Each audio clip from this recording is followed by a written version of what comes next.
Good morning students.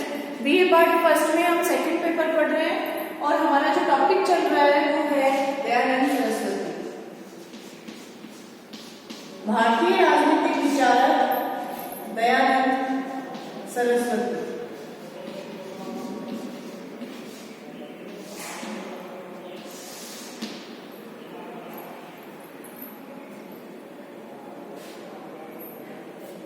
Dayanand Saraswati एक धर्म समाज सुधारक थे, धर्मगुरु थे, वेदों का इन्होंने संदेश दिया था, साथ ही देशभक्त थे, राजनीतिज्ञ भी थे, समाज सुधारक भी थे। दयानंद सरस्वती में दयानंद पारिभाषिक जो अर्थ है उसमें न तो राजनीतिक दार्शनिक थे और न ही प्रत्यक्ष रूप से उन्होंने भारत की स्वतंत्रता संग्राम से जुड़े हुए कोई तर्क दिए, लेकिन दयानंद सरस्वती की जो रचनाएं थी सत्यार्थ प्रकाश और ऋग्वेदादि भाष्य भूमिका, ये दोनों जो इनकी रचनाएं थी उनका जब हमने अध्ययन किया उसके बाद हमें पता चला कि उनका सारा चिंतन जो है वो उनके कार्य और उनके जो कार्य हैं वो देशभक्ति और भारतीय राष्ट्रवाद के साथ जुड़े हुए हैं। उन्होंने स्वतंत्रता संग्राम में देश का नेतृत्व भले ही नहीं किया हो, लेकिन आजादी की जो लड़ाई है, स्वाधीनता की जो नैतिक और बौद्धिक नींव है वो उन्होंने तैयार करी। तो आज हम पढ़ेंगे दयानंद और भारतीय राष्ट्रवाद।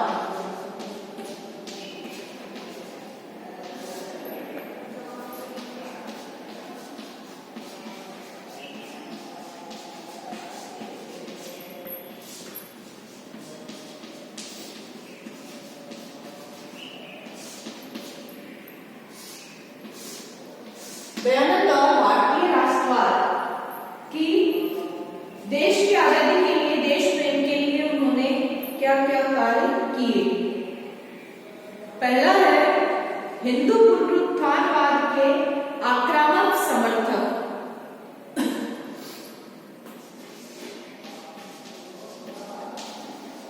हिंदू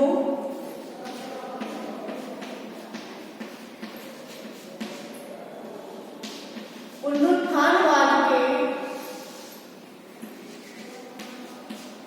एक प्रबल समर्थक थे वो, या फिर आक्रामक समर्थक थे।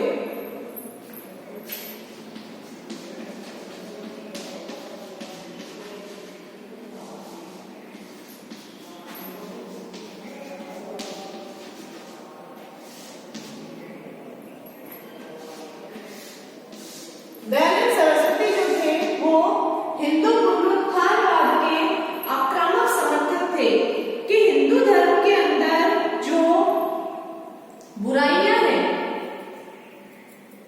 और हिंदू धर्म को जो हेय दृष्टि से देखा जा रहा था, क्योंकि ईसाई धर्म की तरफ राजा राम मोहन राय ने भी बताया था पहले कि ईसाई धर्म की तरफ ज्यादा आकर्षित हो रहे थे लोग। समाज का एक वर्ग ऐसा था, जो नया युवा वर्ग था, वो हिंदू धर्म की बजाय ईसाई धर्म को ज्यादा महत्व दे रहा था, उसके प्रति आकर्षित हो रहा था। तो दयानंद सरस्वती ने हिंदू पुनरुत्थानवाद का आक्रामक रूप से समर्थन किया। क्यों समर्थन किया? इसीलिए किया क्योंकि हिंदू धर्म के अंदर जो बुराइयां थी जिसके कारण उसे नकारा जा रहा था वो अब दूर हो रही थी, और फिर से उन्होंने हिंदू धर्म का प्रचार प्रसार प्रारंभ किया। क्योंकि धर्म जो परिवर्तन करवाया जा रहा था ईसाई धर्म में, और ईसाई बनाया जा रहा था हिंदुओं को आकर्षित करके, उसका उन्होंने घोर विरोध किया था। इस्लाम और उससे भी अधिक जो प्रमुख रूप से ईसाई धर्म के प्रचारक थे, उनके द्वारा जो है वो हिंदू धर्म पर निरंतर प्रहार और पूरे उत्साह से ईसाई मत का प्रचार किया जा रहा था, और देश का जो आम आदमी था वो इस हीनता से ग्रसित था कि उसकी अपनी संस्कृति का अपना कोई गौरव नहीं है, भारतीय जो संस्कृति है उसका कोई गौरव नहीं है, और जनता जो है वो ईसाई धर्म की ओर आकर्षित हो रही थी। तो ऐसे में हिंदू पुनरुत्थानवाद का उन्होंने फिर से हिंदू धर्म को अपनाने की ओर उन्होंने जोर दिया।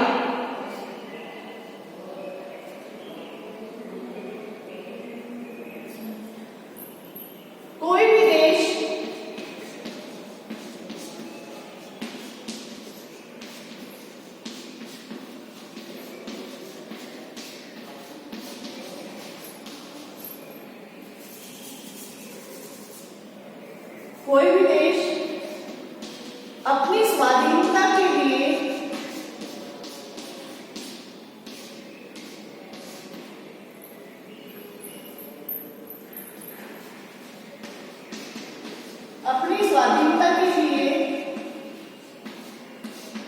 तभी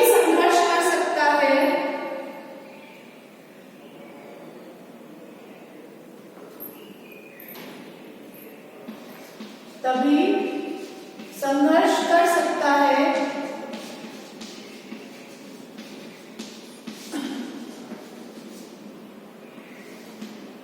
जब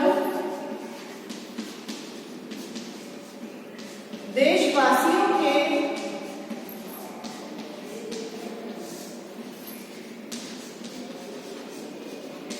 मन में स्वधर्म व देश प्रेम, साथ ही स्वदेश के प्रति स्वाभिमान का भाव हो।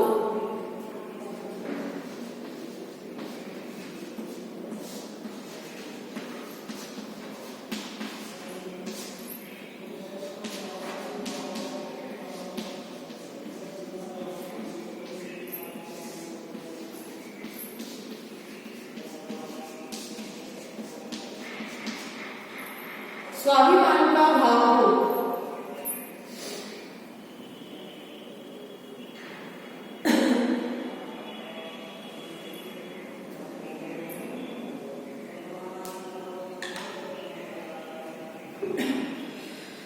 इस्लाम और उससे भी अधिक जो ईसाई धर्म प्रचारक है, इस्लाम व उससे अधिक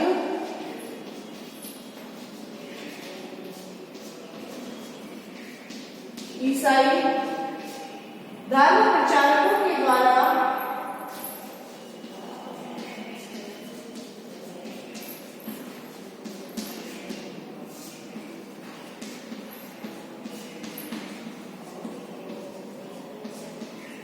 हिंदू धर्म पर निरंतर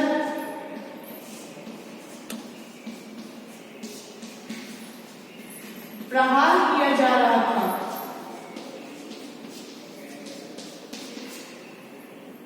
और अपने ही देश के जो लोग हैं उनके मन में ये भावना डाली जा रही थी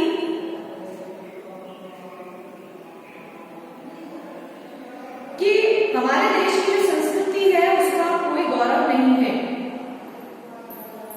देश का जो सामान्य व्यक्ति है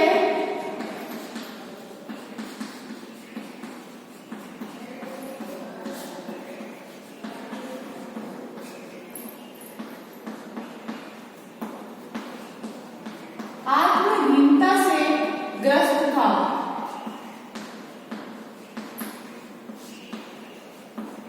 ऐसे में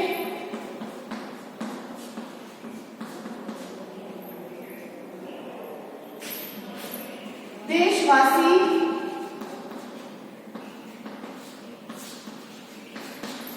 ये समझ बैठे थे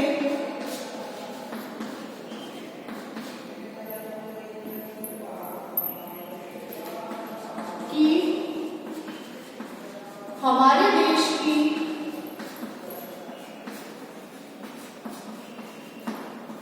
संस्कृति का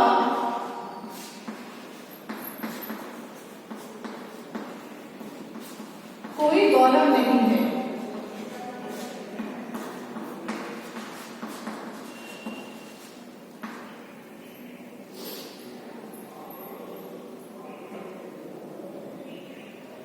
इस स्थिति में जनता जो थी वो ईसाई धर्म की ओर आकर्षित हो रही थी।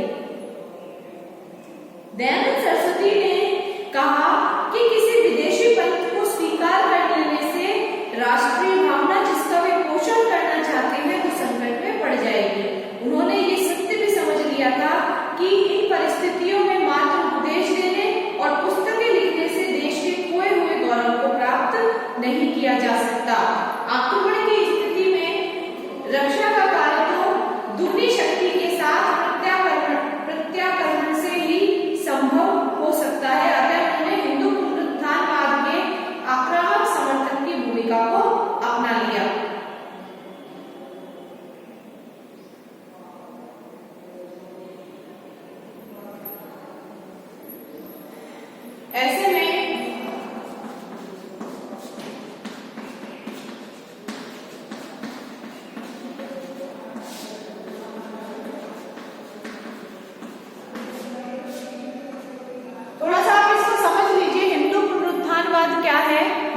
देश आजाद नहीं था, कई बुराइयां इसमें शामिल थी। जब ईस्ट इंडिया कंपनी का शासन था, उसके बाद में जब ईसाई बाहुल्य यहाँ पर बढ़ रहा था, तो ऐसे में हिंदू धर्म जो था वो संकट में पड़ रहा था, क्योंकि ईसाई धर्म प्रचारक यहाँ पर अपने धर्म का प्रचार प्रसार कर रहे थे। हिंदू धर्म के अंदर जो बुराइयां थी, जो कुरीतियां थी, वो गिनवा रहे थे। तो ऐसे में भारतीय जो है, जो देशवासी हैं, उनके मन में ये भावना आई कि हमारा धर्म जो है वो अच्छा नहीं है। उनमें हीनता का भाव आ गया और ईसाई धर्म के प्रति वो आकर्षित होने लगे। तो ऐसे में स्वामी दयानंद सरस्वती ने ये बात जान ली थी कि अब मात्र उपदेश देने से कोई फायदा नहीं होगा, पुस्तकें लिखने से, रचनाएं लिखने से कोई फायदा नहीं होगा। अगर देश में सुधार करना है, अगर आजादी प्राप्त करनी है, तो आक्रामक तरीका अपनाना होगा और हिंदू धर्म को पुनः जीवित करना होगा, उसका उत्थान करना होगा। और यही हिंदू पुनरुत्थानवाद है, जिसका उन्होंने आक्रामक रूप से समर्थन किया। तो ऐसे में दयानंद सरस्वती जो है,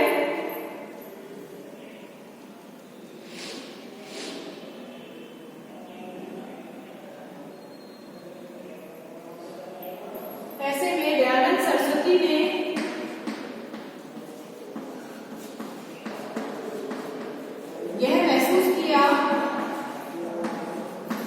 कि मात्र उपदेश देने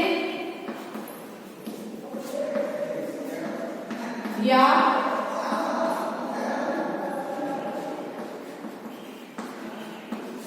पुस्तकें लिखने मात्र से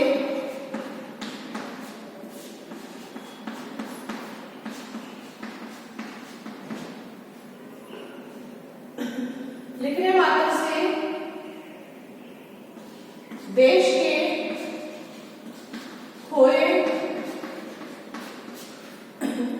गौरव को प्राप्त नहीं किया जा सकता।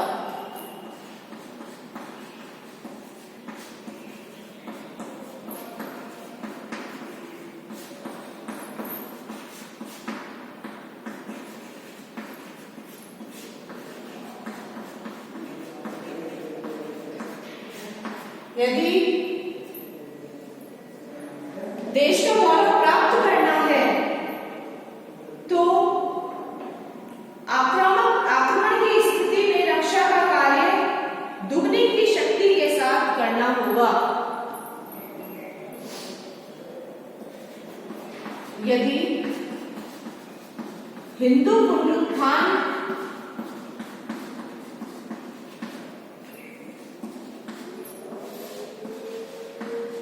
करना है तो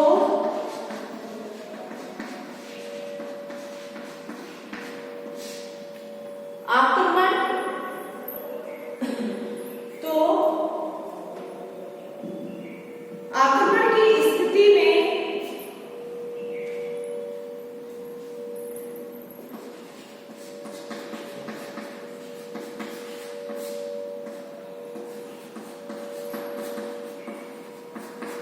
रक्षा का कार्य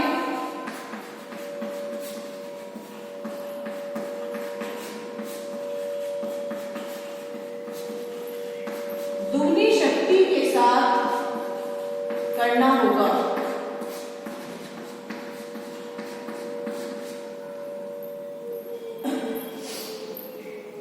तो इस तरह से आक्रमण की स्थिति में जो रक्षा का कार्य है वो दुगनी शक्ति के साथ करना होगा, तभी हम अपने देश का गौरव प्राप्त कर सकेंगे।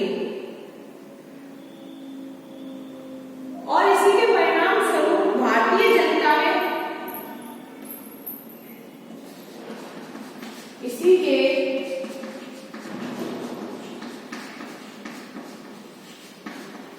परिणाम स्वरूप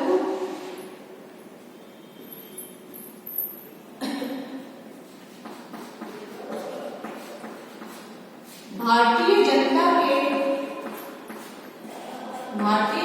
में अपने धर्म, संस्कृति, गौरव के प्रति सम्मान,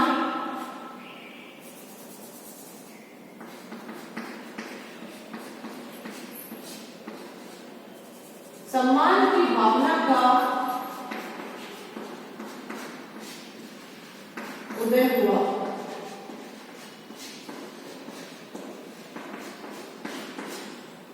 तो इस तरह से भारतीय जनता के मन में जो अपने देश प्रेम की जो भावना है उसका सम्मान का जो उदय हुआ वो हुआ था एक आक्रामक रूप जब स्वामी दयानंद सरस्वती ने अपनाने के लिए कहा देशवासियों से, उसके बाद ही भारतीय जनता के मन में अपने देश की गौरव संस्कृति के प्रति सम्मान की भावना का उदय हुआ था। नोट कर लीजिए आप इसे।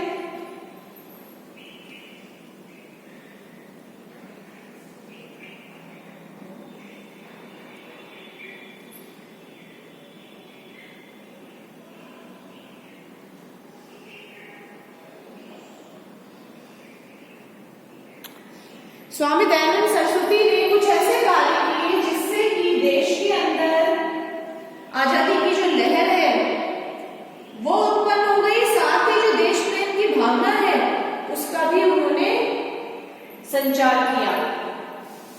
जब तक लोग अपने देश से प्रेम नहीं करेंगे, राष्ट्रवाद की भावना नहीं आएगी, तब तक आजादी की लड़ाई जो है वो नहीं लड़ी जा सकती है। लोग एकजुट होकर के आजादी की लड़ाई नहीं लड़ेंगे।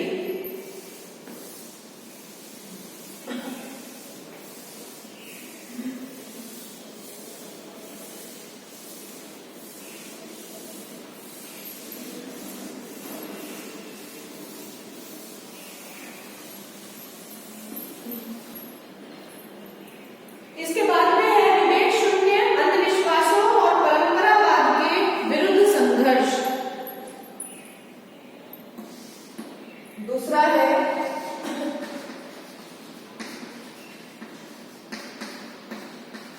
विवेक शून्य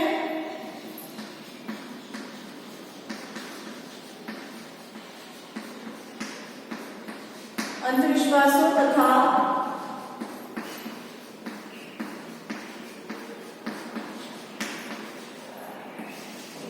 परंपरावाद के विरुद्ध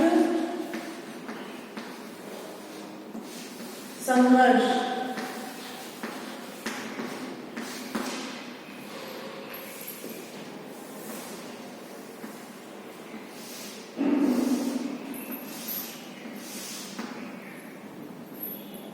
अंधविश्वासों की तरफ जो विवेक शून्य, जिसमें दिमाग का बिल्कुल इस्तेमाल नहीं किया जाता, बुद्धि का कोई यूज नहीं है, ऐसे अंधविश्वास जो परंपराओं से चले आ रहे हैं, जो रूढ़ी है, जो पुराने समय से चली आ रही है, उनके विरुद्ध भी स्वामी दयानंद सरस्वती ने संघर्ष किया। क्योंकि देश प्रेम की भावना तभी उत्पन्न होगी जब हिंदू धर्म के अंदर जो बुराइयां हैं, जो कुरीतियां हैं, वो समाप्त होंगी। इसीलिए स्वामी दयानंद सरस्वती ने विवेक शून्य अंधविश्वासों और परंपरावाद के विरुद्ध संघर्ष प्रारंभ किया। क्योंकि दयानंद सरस्वती जो थे वो ये जानते थे कि अंधविश्वासों और परंपरावाद ने देश की शक्ति को क्षीण कर दिया है और जनता के बीच जो है वो भेदभाव को जन्म दे दिया है। दयानंद यह जानते थे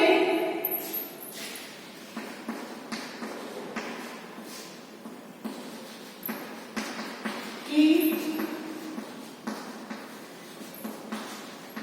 अंधविश्वास व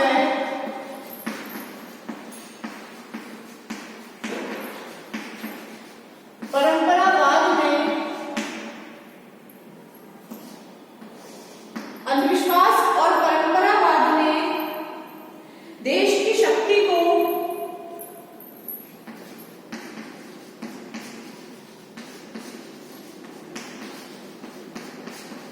क्षीण कर दिया है।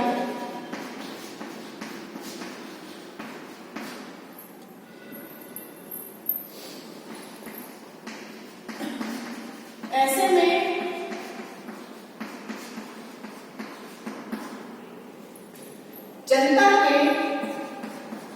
जनता में भेद उत्पन्न हो गया है। भेद का मतलब होता है भेदभाव। जब देश की शक्ति क्षीण हो जाएगी तो देश के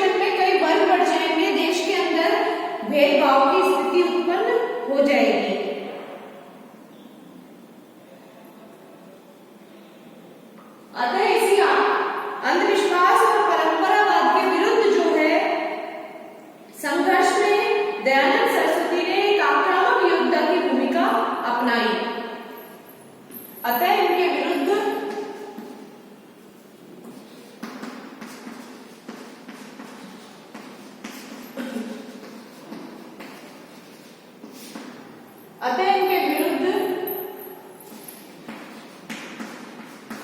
दयानंद ने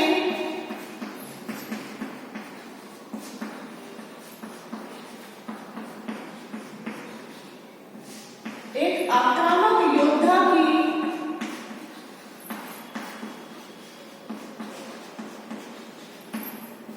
भूमिका निभाई।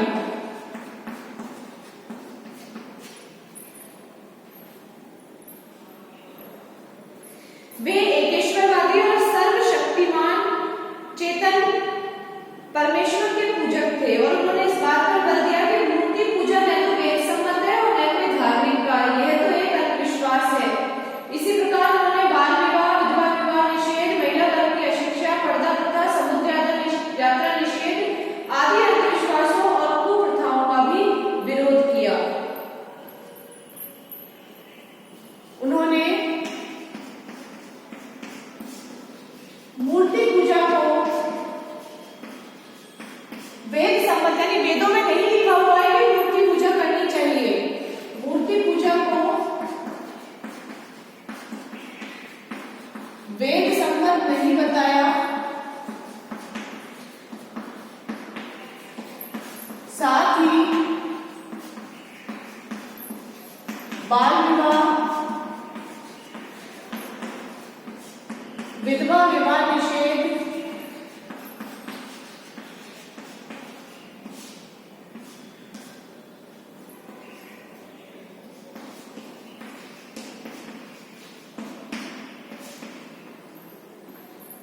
समुद्री यात्रा निषेध, यानी समुद्र पार करके विदेश जाना गलत था उस समय, इसका भी इन्होंने विरोध किया।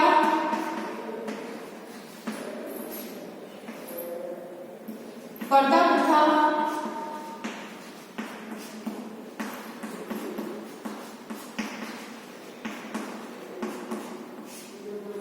नारी शिक्षा,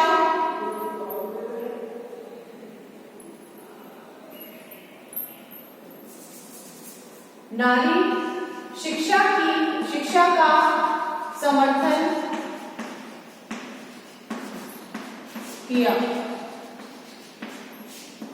तो आदि जो बुराइयां हैं इन्हें दूर करने का काम जो है स्वामी दयानंद सरस्वती ने किया।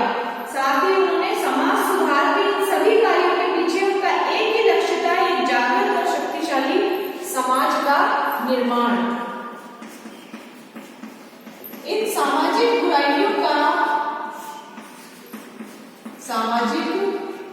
बुराइयों को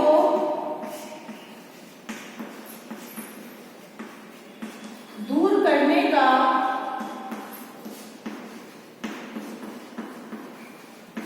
एकमात्र उनका उद्देश्य था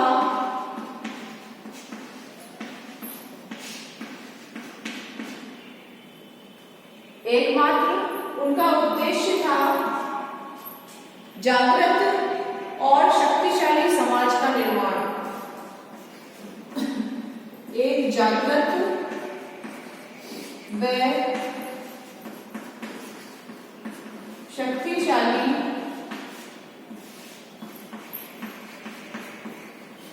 समाज का निर्माण।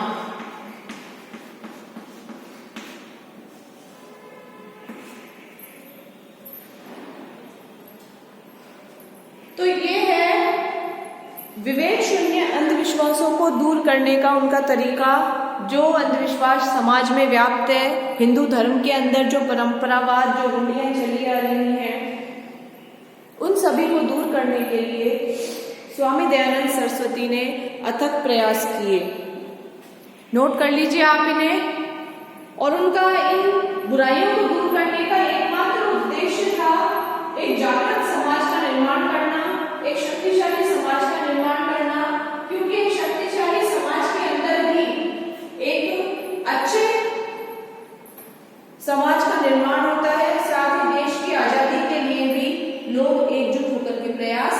करते हैं। यदि समाज अलग अलग होगा, भेद होगा समाज में, तो कोई भी देश की लड़ाई में एकजुट होकर के सामने नहीं आएगा। इसके बाद में व्यक्ति के स्वयं का और सामाजिक चरित्र का निर्माण करना। ये व्यक्ति का स्वयं का चरित्र न केवल अच्छा होना चाहिए, बल्कि समाज का चरित्र भी अच्छा होना चाहिए। चरित्र निर्माण नैतिक तरीके से होना चाहिए, जिससे कि एक अच्छे मानवों से युक्त भारत समाज का निर्माण वो करना चाहते थे।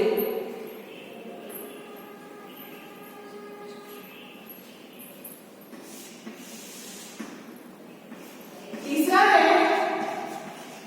व्यक्तित्व व सामाजिक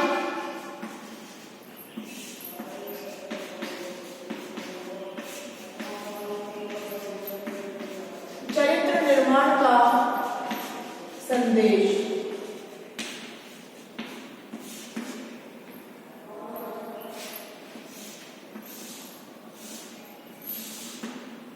स्वामी दयानंद सरस्वती जो थे, उन्होंने व्यक्तित्व और सामाजिक चरित्र निर्माण का संदेश दिया था। उन्होंने भारतीय चरित्र की दुर्बलताओं को देश के पतन के लिए उत्तरदायी माना था। उन्होंने भारतीय चरित्र की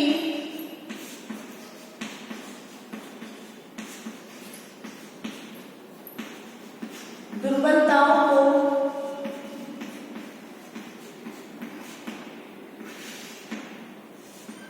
भारतीय चरित्र की दुर्बलताओं को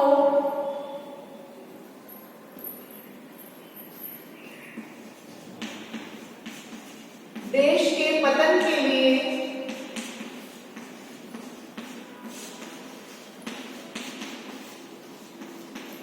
उत्तरदायी माना था।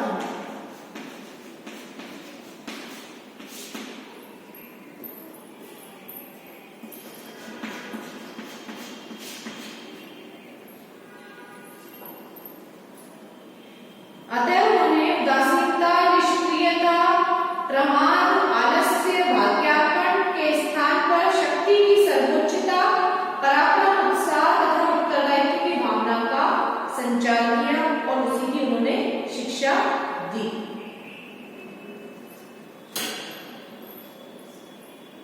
उन्होंने आलस्य, निष्क्रियता,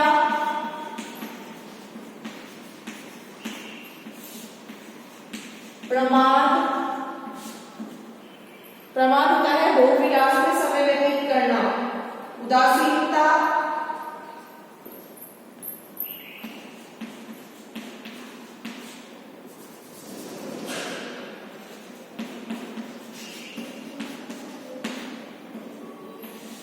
तथा भाग्यार्पण के स्थान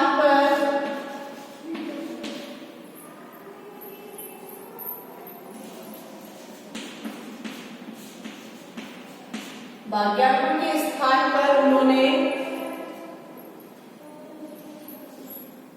शक्ति की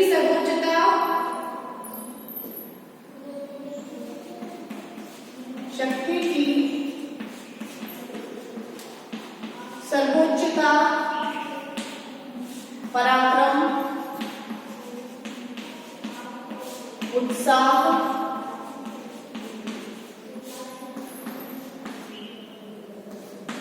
उत्तरदायित्व,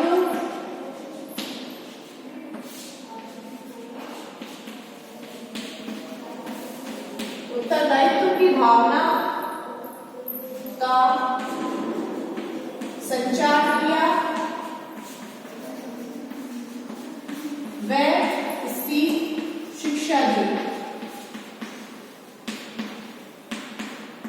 कि जब तक मनुष्य का चारित्रिक पतन होता रहेगा, जब तक मनुष्य भाग्य के भरोसे बैठा रहेगा, उदासीन रहेगा, निष्क्रिय रहेगा, तब तक देश का विकास नहीं हो सकता है। यदि देश का विकास करना है तो शक्ति की सर्वोच्चता, पराक्रम, उत्साह, उत्तरदायित्व की भावना का संचार करना आवश्यक होगा। उन्होंने व्यक्तिगत चरित्र से आगे बढ़कर सामाजिक चरित्र, उन्होंने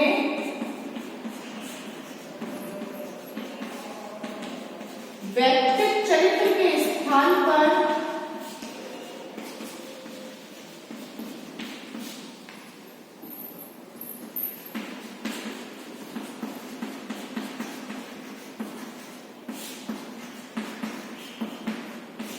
व्यक्तिगत चरित्र के स्थान पर सामाजिक चरित्र तथा सामाजिक पुनर्निर्माण,